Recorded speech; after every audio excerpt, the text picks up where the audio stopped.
YouTube. Today in the Naughty Librarian, I'm going over my mid-June wrap-up.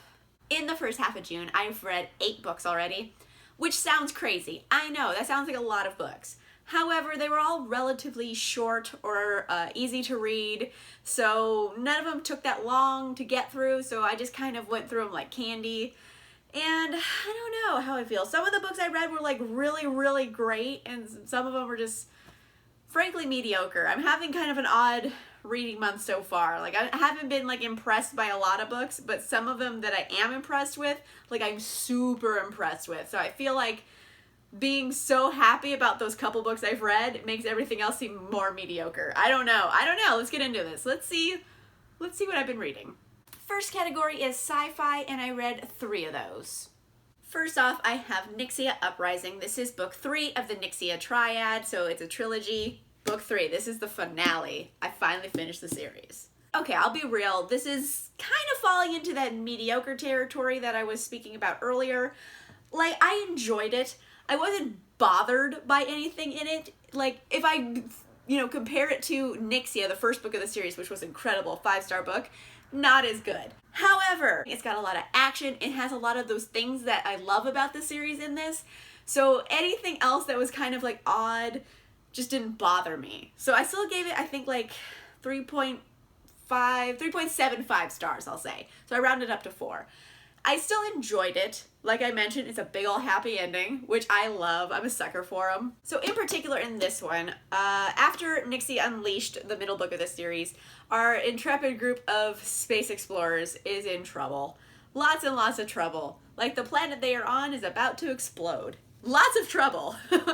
And they're also dealing with Babel, who is up to no good and is out to frankly kill them. So they're gonna get killed by like a lot of things. They're not having a good time. We're following Emmett and Morning primarily, and it's basically, we gotta get off this planet because bad things are about to go down from every direction.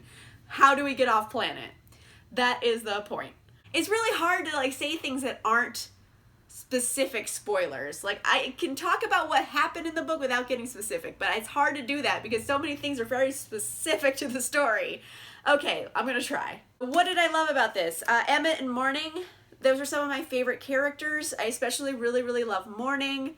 She had a real depth of emotional character growth in here, and I really enjoyed that. Emmett has changed a bit. Like, when I think about Nixia, the first book of the series, and how Emmett's narration went, it was very different than it is now. It's a different writing style almost. I don't know how to explain it. Emmett's narration is very different. So, like, I really like bitter, suspicious Emmett. And now he's, like, kind of, like, found, like, a family in space with all these other kids. So his views have changed, but I kind of want him to be bitter and suspicious again, because that was some of the best writing I'd ever read. So it's just character growth and how that changes, but like, I really liked him in the beginning, and now like his narration's just different than it is in the beginning, and that's fine. It doesn't bother me necessarily, but it is something I picked up on. And I can't really talk about any of the plot points because they're all very spoilery, but the big old happy ending I was very happy to see, and it is a little too neat, I'll say. It's a bit neat with a big bow on top, and I'm like, you maybe didn't need the bow on top. So it is extremely happy ending for almost all of the characters, I'll say. There are some, there's some horrible character deaths. It's the finale of a series. To say some characters die isn't really a spoiler. Obviously some people are gonna die. It's an action series. So, I mean, overall, it's like, it's such a big ass happy ending, and I don't really have a problem with it. I love happy endings, even if I do find it almost a little unrealistic. Considering how dark this series got at times, this is like a big ol' happy ending. So it doesn't necessarily fit perfect, but it doesn't bother me. You know what I mean? So like, I see the criticisms here. They just didn't bother me. So I had fun reading it. I liked the big happy ending. I liked the action. I love Emmett. I love Morning. Those 2 characters are my favorites. And yeah, I'm glad I finished the series. It was fun. It was a fun end of the series. Was it perfect? No. Was it fun? Definitely yes. I also read Rawricing by Amy Kaufman and Jay Kristoff. In the end, I did end up giving this 4 stars because it's fun. It's definitely a really fun read. It has, aliens and space adventures and creepy bad guys and all this kind of cool stuff that I would expect in like a fun sci-fi series. But are there criticisms to be had? Yes, there really are. There are a lot of POVs in this, and that bothered some people. It doesn't really bother me because I preferred to have that many POVs because I felt like it added something to the story. It's just, like, there's one POV that I'm so glad the whole book wasn't from this perspective, because if it was from this one perspective, the whole book, I would have thrown it out the damn window. That one perspective is the titular Aurora. I could not stand her. And I know a lot of people like this character, but she was just insufferable. I hated her narration because it made no sense. It doesn't make any sense. Like, if you stop and think about it for a minute, you'll agree. I'll explain. In this world, we're vastly in the future. There's a space academy, a la like kind of Star Trek. One day, our leader, Tyler, who's very much the golden boy, he is out in space and he finds this derelict spaceship, which is SOS signal coming from it. So he's like, oh shit, I gotta go figure out what's going on here. And he finds one passenger alive on this ship in cryosleep, and it is a young girl. We find out that girl is Aurora. She has been in cryosleep for about 200 years. So she just missed some stuff. So it's basically what happens after this girl wakes up and the big mystery about her origins. Because she went in as a normal human and came out with creepy mind powers. Let's think about that for a second. Aurora, she was living on Earth. She was like 16, 17 years old. She goes into cryosleep to travel to a new world to colonize it. So as far as she knows, she went to take a nap and she's supposed to wake up in a new world. You know, maybe like a year later. She wakes up. It is 200 years later. Literally everyone she's ever known is dead. And she's alone in space. Oh, and by the way, there's aliens now. We have found multiple civilizations of aliens. And they're like hanging out with everybody. It's like Star Trek where there's multiple like species all combined. And she's like not freaking out. 200 years have gone by. That is something you'd freak out over. Oh my gosh, there's multiple species of aliens just around and I've never seen one before in my life. Oh yeah, also I black out and I have creepy mind powers. There's a lot for her to be freaking the F out about, and she does not freak out about none of it. And it drove me crazy because she spends all of her time being a fucking idiot. Like, she's always like, don't treat me like a child. And it's like, we're not treating you like a child. We're treating you like someone who doesn't know anything because you literally don't know anything. Whew. I needed to relax for a minute because Aurora just infuriates me the whole time. It's like, who fell asleep at the wheel here? Like, that is the biggest criticism I have about the book. I could get behind everything else. It's just Aurora chapters make no fucking sense from a logical perspective. And it's not even like they talk about her being like, okay, I have to hold it together. I have to hold it together because everything's weird. And like, let me logically look at things. She doesn't even talk to herself like that. She just gets mad everyone's treating her like a kid. And I'm like, first of all, you are a kid. And second of all, you don't know shit what's going on. Like, stop pretending like you know stuff. There's a lot of potential for a lot of character growth there, and it wasn't taken. So I felt like too much effort was put into things that weren't working. However, like I did say, I gave this 4 stars. Wait, I've been beating this up a bit. But I will say, while those things bother me, they didn't bother me enough that I didn't have fun reading it. Like, do I see the criticisms? Yes, I do. Like, ultimately, did it really hinder my absolute enjoyment of like what it was for what it was? No, arguably not. So that's why I got 4 stars. It was still fun to read. The last sci-fi book I read was 4 Dead Queens by Astrid Schuldt. I ended up giving this 3 stars. I'll explain. This was one of the books I was super hyped to read. I mean, 4 Dead Queens. It's an excellent title. It's very simple, but very provocative, and I like that title. Here's the deal. Like, content-wise, did I think this was great? No, arguably not. I don't think it was the best written thing I've ever read. However, the structure of the narrative was kind of interesting. I didn't appreciate how this story was told. So I want to talk about the book and what happened in the book, but it's hard to do that without spoilers. So just be aware, there might be minor spoilers here. Four Dead Queens, the structure of the narrative was interesting to me because it is told non-linearly.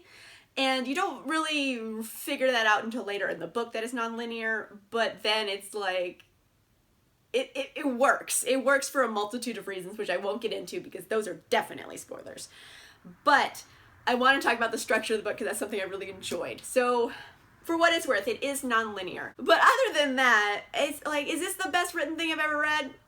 No, it's not. Okay, let's explain this for a second. This world, they call it Quadara, which is so stupid because they named it Quadara because there's 4 quadrants of this kingdom who are run by 4 different queens. So Quadara, like, you could have came up with a better name than that. It seems a little on the nose. But anyway, that's like a little thing to be annoyed about. But there are 4 queens who rule 4 different quadrants of this land. And each quadrant has its own thing it donates to the collective whole of the country. And they're all closed off to each other pretty much. So like one person living in this quadrant couldn't get like a technology that was invented in another quadrant because they're closed countries to each other. So there's a lot of black market business going on here. We have Kiralee and we have Varen. Kiralee is a street rat thief. And then you have Varen, who is very much truth and duty. I am a good character from another quadrant. He is there to deliver something. Kiralee steals it from him. And from there on, shit goes downhill. Basically, there is a big assassination plot to kill the queens. And a lot of them get killed. 4 Dead Queens is the title, so that's not really a spoiler. And it's Kiralee and Varen who are now smack dab in the middle of this conspiracy theory. And they have to figure out, hey, who's killing these queens? Because we should stop that. They shouldn't get murdered. That's bad. And so they kind of join forces to try to prevent these killings. So yeah, in the end, like, this is another one of those kind of mediocre stories I was talking about. I've been reading a lot of them that were like, they're all right. Like, nothing in it bothered me to the point where, like, I hate the book. It's not great. It's not a great book. It's an okay book. And 4 Dead Queens also, it's good for what it's trying to do. I feel like it is for a younger audience because it's supposed to be, it's YA. And, like, it was alright. There's nothing in it that really particularly stands out to me as being exceptional. Like, oh my gosh, I really, really like that one part. There's not really any parts in here that I think I'm going to remember for, like, a long time. Yeah, 3 stars. It's a 3-star book. It's alright. It was okay. Next category is romance, and I read 3 of those. I read The Honeymooners by Christina Lauren. In The Honeymooners, we are following Olive and Ethan. They are enemies, so this is an enemies to lovers romance.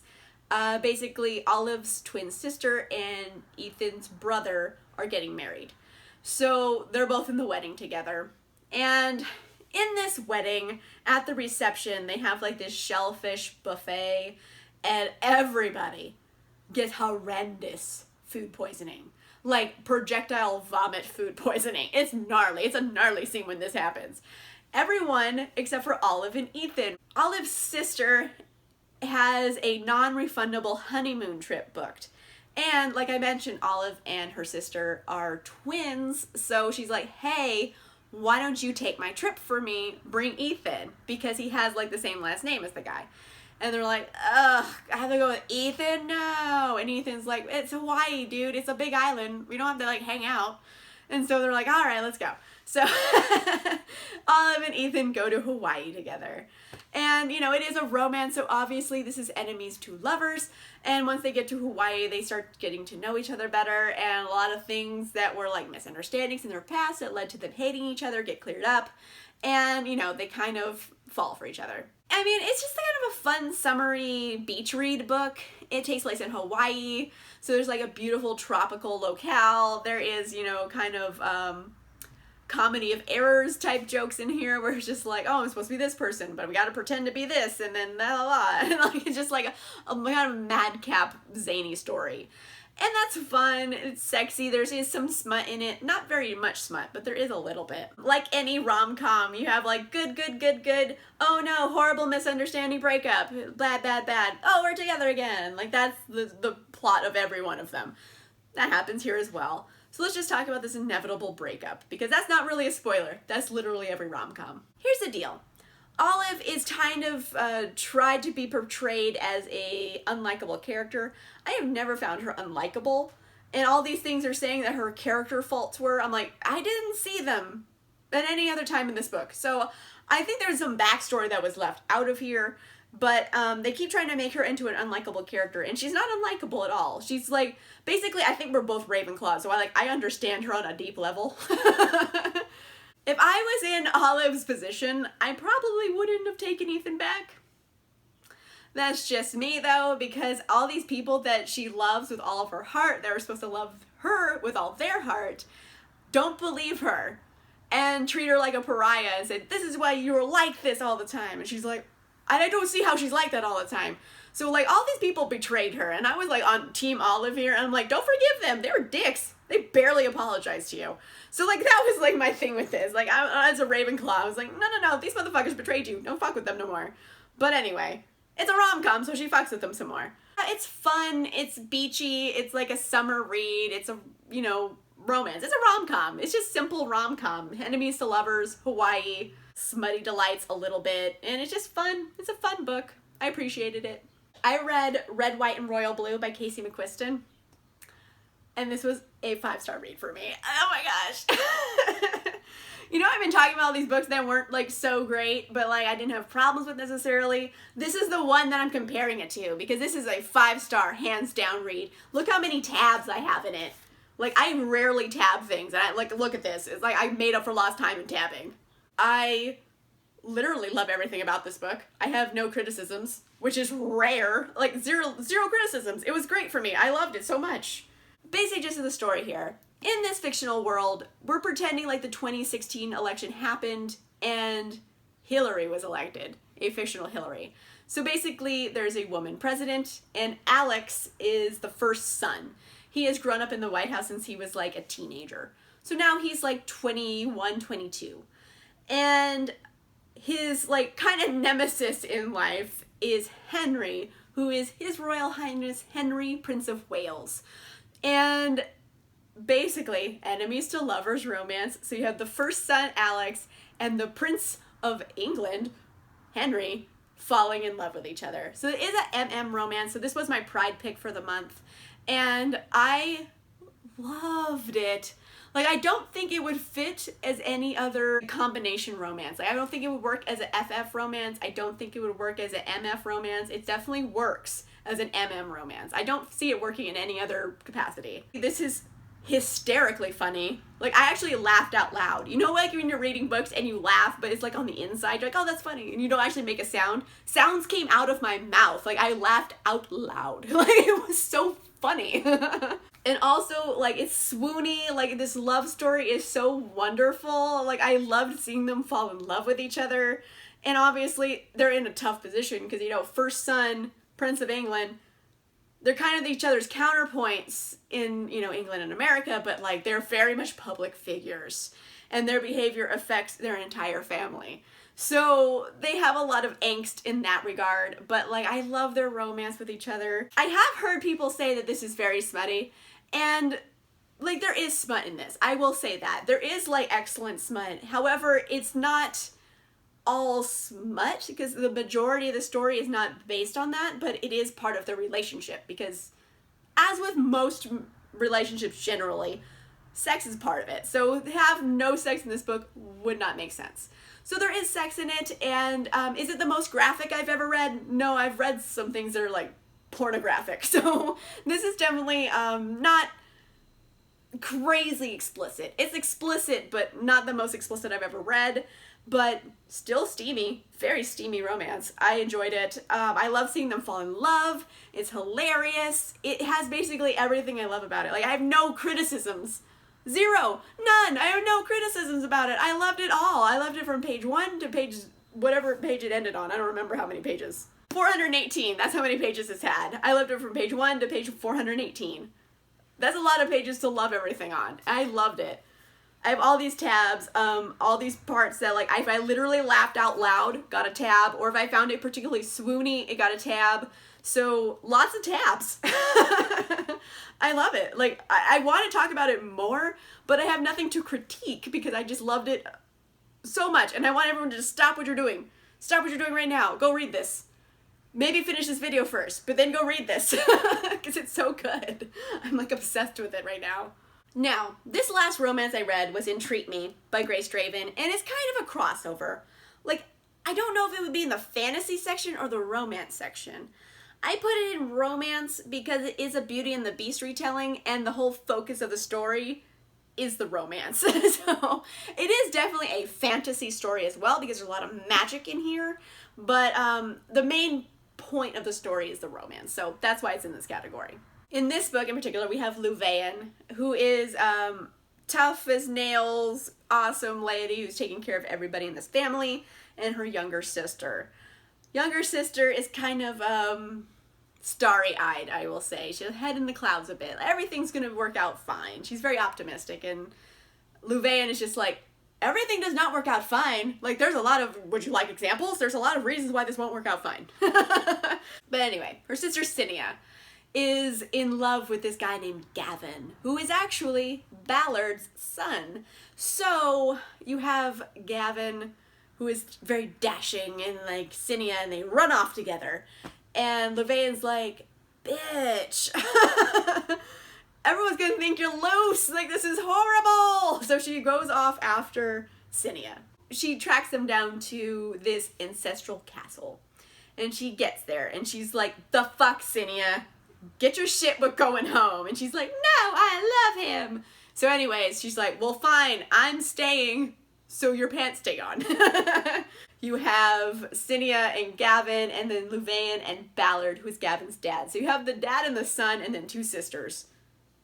It's an odd family thing going on here. There's a lot of, like, crazy magic, and it's kind of like a violent magic that I was into. I appreciated that. I will say that, like, going into this and reading all the fantasy elements in all of the Louvain chapters where she's just being very practical, I thought the romance was going to be more chaste than it was because I started reading it and I was like, oh, this is smutty. like, it was smuttier than I thought it was going to be. Like, this is explicit. Oh my goodness gracious. And, like, legitimately good smut. I'll say that. It's hard to, like, say exactly what I mean, but basically the smut in here seems doable. Basically, there's a lot of, like, over-exaggeration in smut, where everything is, like, the best sexual encounter they've ever had in their life, and everything's life and death. In this one in particular, it's just, like, reading good sex that you could actually have. So, like, it worked on a lot of levels for me. I will say, though, the one criticism I really have about this book is that the pacing isn't consistent. There's a lot of times where it's like glacially slow pacing, and then there's a lot of chapters where it's like crazy breakneck fast pacing, and that kind of really bored me in some spots. Like, there were some parts of the story where I was just skimming. That was like my main thing with it, that I kept getting pulled out of the things I was enjoying by all these things that I didn't enjoy. So I think I gave it like 3.5, 3.75 stars. Like, I enjoyed it. It was fun. Is it the best book I've ever read? No. Does it have some good things in it? Definitely. So, do I recommend? Yes. I do recommend it, especially if you like Beauty and the Beast retellings. You'll probably have a really good time with it. Last category is fantasy, and I read 2 of those. First fantasy I read was An Enchantment of Ravens by Margaret Rogerson. And I know I've been talking about a lot of books that have kind of been mediocre for me. This was not one of them. This is a 5-star book for me. I absolutely loved it. You know what? The only criticism I have for this is that I wish it was longer. It's only 300 pages. It is incredibly short. And it's also a standalone, so there's no more story coming. It's just 300 pages. This is a Fae story, so it takes place in the land of Fae. I think it's called Whimsy is the name of the town. And basically in this world, Fae cannot do craft. So basically they can't do anything artistic or cooking. Like, basically they can't change one thing into another thing, or it kills them. which is like an odd thing, but let's just go with that. If you just accept that fact and move on with the story. So they have all these people around. These people are super important to the Fae creatures because they provide them things that they cannot get in any other way. So a lot of Fae characters are very vain, for example. So in comes Isabel, who is the top of her craft. She is a portrait painter, and she's the best. So she has quite a cult following amongst the Fae, and she has this one client who is very fond of her gadfly. And he's like, hey, guess what? I like your shit, so I told my friend about you. He's gonna come, he's gonna get his portrait done. By the way, he's the Prince of the Autumn Court. So he's like a big deal. And she's like, oh shit. In comes Rook. He is the Prince of the Autumn Court. And they meet, and there is like a love connection here. However, it is illegal. It is very much illegal. You will get executed if a human and a Fae fall in love with each other.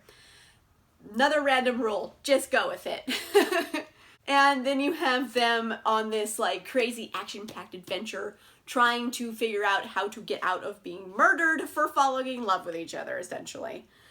And while that plot doesn't necessarily seem like the most interesting, it is so well written. From chapter 1 alone, I was like, oh, I'm gonna love this book. Like, it's immediately very clever. Isabel is very sarcastic, and her sarcasm is funny. Like, there's a lot of sarcastic characters who just kind of turn into assholes. And she never turns into an asshole, she's just clever and funny. And there's so many scenes in this book. Again, like, sound came out of my mouth when I laughed. Like, it was a laugh out loud book. And I don't think it was supposed to be a comedy. There's just funny bits in here that are great. It's hard to, like, go into more detail because I don't want to spoil anything. But it is incredibly well written. The fantasy elements are so whimsical and richly detailed. It's a completely immersive Fae world. There are all these rules that don't really make sense, but just accept them and you'll be fine. And then you have all these different characters and how their like society works and how the magic works in this world. And it's very complex and interesting and thought out. I don't really have any criticisms. I genuinely like the whole thing. Wish there was more of it. It's a richly layered magical fantasy world with Fae creatures. It's funny. It's got like a swoony romance in it. And kind of like a little bit of an open-ended ending. Like, you don't really necessarily know how things are going to shake out long term, but like they shook out enough that you feel like this is complete. So definitely recommend this. It is a quick read, it is fun, I loved it. The other fantasy book I read was The Brilliant Death by Amy Rose Capetta. In the end, I gave this 4 stars. Is it the best thing I've ever read? No, arguably not. Like, I've read better books, but it does get a lot of points for originality. This is Italian-inspired fantasy. So there are these people called strega, and strega is Italian for witch. And this story in particular is very much Italian-inspired insofar as it is also a mob story. So they have something called the 5 families, and they're all different kind of like syndicates, and it's very mob-like, the structure of this story. So you have like all of these different mobs, the 5 families, and also witches. Think of this book as kind of like, it's like The Godfather if it was also magical. So right there, that should have caught your attention. So for originality points, The Godfather with witches sounds dope. Like, I love it. The other thing that was very original about this story is that these characters are gender fluid. And magically gender fluid, I should point out, because basically they can switch genders. They can transform their body from male to female to male, whatever combination you want. And they do talk about how that affects how the world sees them and how they view themselves. So gender is an important part of this story as well, because they also go into how that affects their lives. For example, Teo, Theodora is her name, but she goes by Teo. And Teo, born female, she's been a female her whole life until she figures out how to change into a male. And she does make comments about like how she goes into a meeting as a male and says something and then everyone just immediately listens to her. She doesn't have to convince anybody to listen to her. And she's like, if I was a woman, that wouldn't have happened. So she does talk about a lot of how gender constructs influence how people see you, how you see yourself, how they work in the world. So there is a lot of like gender study going on here. There's also magic. There's the mob. It has a lot of cool things. So yeah, for originality points, oh my gosh, this is incredible. That being said, is it the best book I've ever read? No, arguably not. First of all, it's not long enough, I think. It's like a little over 300 pages, I believe. Let me see. It is 330 pages, and I know there is going to be a sequel, so there is another book coming, but I don't feel like this was long enough. I feel like it needed just a little bit more space to breathe to really kind of bring these characters to a head, and so I guess it's a pacing issue. I feel like it needed like a little bit more time. Also, like, there was some events in here that just didn't work for what they are. Like, a certain character gets killed off very early in the story for no apparent reason. And it made no sense why this happened.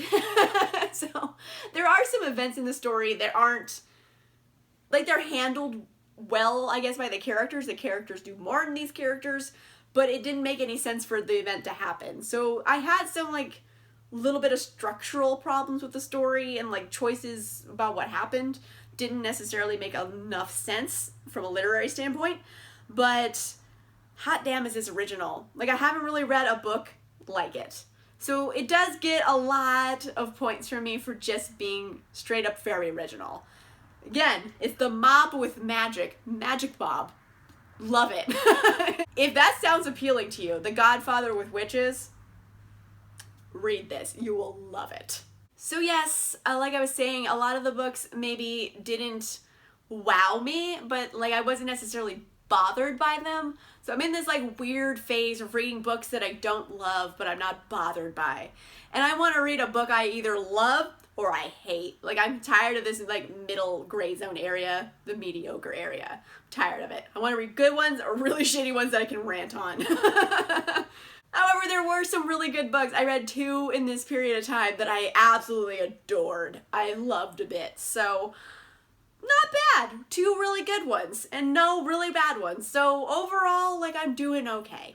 Let me know in the comments down below. Have you read any of these books? If so, what did you think about them? Did you love them? Did you hate them? Let me know if you agree or disagree. Let me know in the comments down below. If you like this video, make sure you give it a like. And if you want to see more videos, make sure you subscribe. And I'll see you guys soon.